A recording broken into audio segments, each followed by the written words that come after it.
Clay Patton on the Rural Radio Network. Oftentimes, we've talked about prescribed burning and how it's helping to fight back the waves of eastern red cedar that plague many landowners across central, western Nebraska, and many other areas. And Nebraska is somewhat of a leader in this situation, and that's why Nebraska is going to host the Great Plains Fire Summit at Patchburn Grazing Conference. It's coming into North Platte August 23rd through the 25th, and one of the leaders helping to bring this, again, national event to Nebraska is Scott Stout. Of course, we've talked with Scott before. He's a member of the Los Canyons Rangeland Alliance. He's also president of the Nebraska Prescribed Fire Council. And Scott, thanks for being able to join us here. Just to get us started here, give us an overview. What is the Great Plains Fire Summit? It is a conglomerate of the Great Plains region of Texas, Oklahoma, Kansas, South Dakota, Nebraska, North Dakota, and any states that are adjacent to that.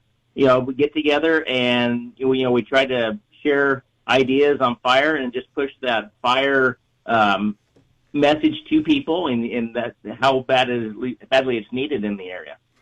And again, it's one to continue trying pushing out, growing our rangeland alliances and more. Have we ever hosted a national meeting of this scale in Nebraska? Is there some pretty big significance, the fact that Nebraska is hosting all these states this year? Yeah, honestly, to my knowledge, there's something like this has not been into Nebraska, involving prescribed fire, private lands management, landowner-driven organizations, state and federal agencies. They're all coming together to talk about how we can use fire, protect one of the last intact grasslands in the world from woody encroachment. Mainly in our area where we kind of see that eastern red cedar is the main concerns. But it's pretty amazing, yet highly needed, in my opinion, long overdue. Now, when we look at some of the other states that are in attendance, Kansas being one, they've burned the Flint Hills for a long, long time. What are some things that other states can learn from what Nebraska has done and how we've been able to control, like the eastern red cedar with fire? Nebraska is really unique in the manner that it's kind of in that transition phase, meaning that it's changing from a grassland state to a woody state. And Texas, Oklahoma, Kansas, and north into Nebraska, you've seen the trend woody encroachment move south to north, or from the south to north. We have a real opportunity to get control of that trend, and see example for states to do the same with the use of prescribed fire. And this is where we're hosting the summit, extremely valuable to producers in Nebraska. And also, Nebraska has a substantial stride in developing prescribed burn associations on the private lands with the philosophy of landowners helping landowners as a cornerstone of each successful burn group. Which really makes sense that landowners take the initiative to protect their livelihood and make sure that there's something left to pass on to that next generation while, instilling in them good management practices that they can continue on with and hopefully improve. Scott, when it comes to all the parts of the conference, are there going to be any hands-on parts where attendees will actually get to go out and see firsthand of maybe a burn that's already been conducted in the area or something along those lines for them to see firsthand just how effective these have been against cedars? Yeah, on August 25th, last day of the conference, we'll have a tour through the Los Canyons. That will be a lot of hands-on, kind of see the benefits of prescribed fire and the way that we manage the encroachment of eastern red cedar.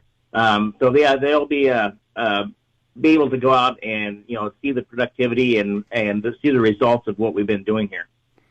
That's exciting to hear that it's going to really encompass all of that. Now, with a lot of the other states coming in too, Scott, is there anything in particular that you're hoping that you'll be able to learn or that maybe they'll be able to bring with them into the conference as well to hear about from other states? Sure. As I mentioned before, that Green Glacier, moving from the south to north, those states in our south have a vital information on, that they have done, that things have worked, that things that haven't worked. There's no reason to reinvent the wheel, per se, but, I know every state is different in the ways that it operates, but the basic principle is the same. We need to take those approaches and develop them so that works for us. This maybe will be as simple as basic operations or, complex as state policy changes. It really boils down to listening to their advice and, not making the same mistakes that other states have to get ahead of that cedar encroachment issue.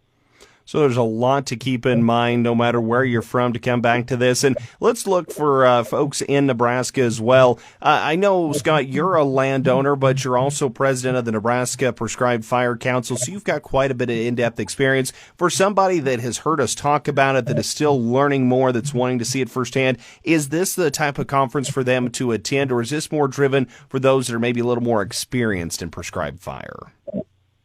No, I think the Great Plains is made up of primary private lands, meaning the majority of the land is owned by private individuals and producers, not, like out west where there's large areas owned by, government agencies or controlled. So I think it's very important for landowners to attend and learn more on how to better take care of their properties. There's not just one solution for each landowner out there.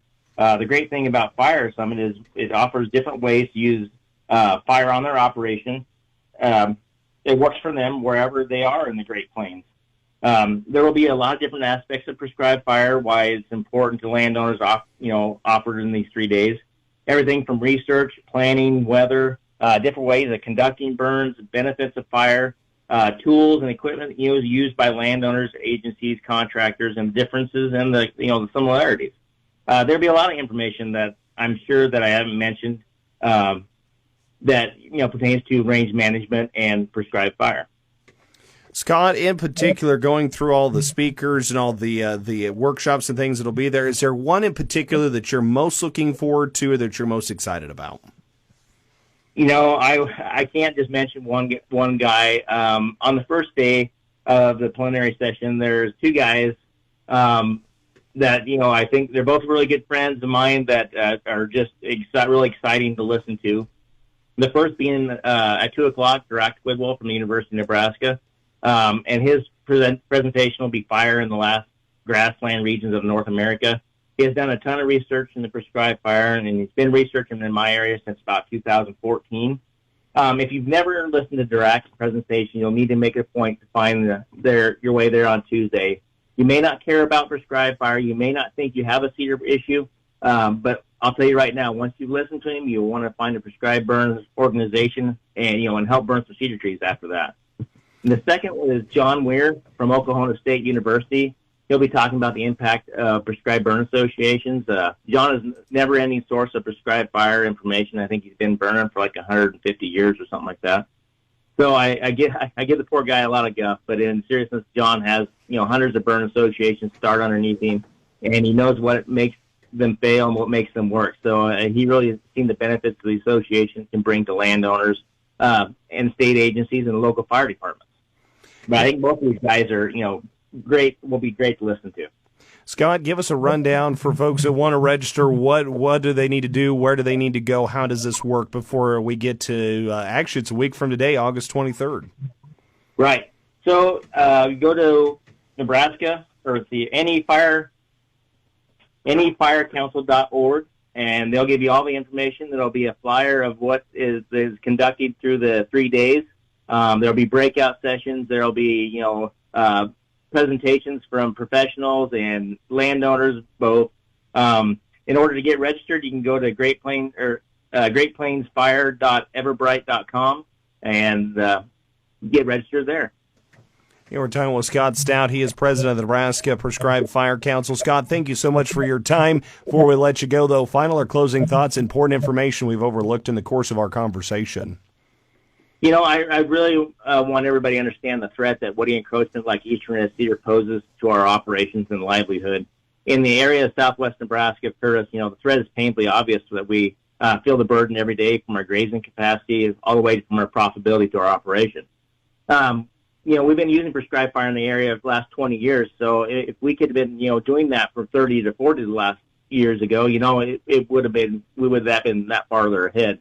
But the best advice I can give to anyone struggling with a fire management tool, don't wait until it's obvious problem. Get started before the problem exists. There's help all over, and you have to take that first step to get started. And I think the Great Plains Fire Summit is a great place to take that first step. Again, the Great Plains Fire